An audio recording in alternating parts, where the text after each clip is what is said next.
రాబోయే ఎన్నికల్లో బీఆర్ఎస్ విజయం సాధించడం ఖాయమని మూడోసారి కేసీఆర్ సీఎం అని ఆ పార్టీ రాష్ట్ర నాయకుడు దాసోజు శ్రవణ్ పేర్కొన్నారు.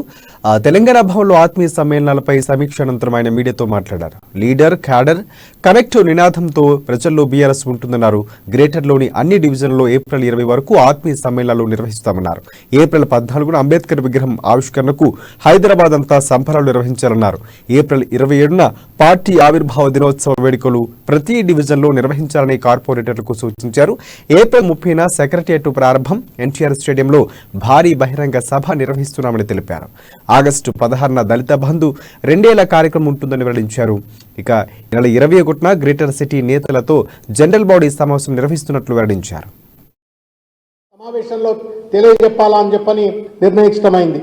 దానిలో భాగంగా కొంత ప్రొయాక్టివ్ గా ఉన్నటువంటి సనత్ నగర్ నియోజకవర్గానికి సంబంధించిన శాసనసభ్యులు మంత్రి శ్రీనివాస్ యాదవ్ గారి నేతృత్వంలో ఆల్రెడీ ఒక క్యాలెండర్ డిసైడ్ అయిపోయింది. 20వ తారీఖు నాడు మోండా మార్కెట్ డివిజన్ లో, తర్వాత 23వ తారీఖు నాడు రామ్ గోపాల్ గేట్ డివిజన్, 25వ తారీఖు నాడు బేగంపేట డివిజన్, తర్వాత 27వ తారీఖు నాడు అమీర్పేట డివిజన్, 29 నాడు సనత్ నగర్ డివిజన్, 2వ తారీఖు ఏప్రిల్ నాడు బన్సీలాల్ పేట.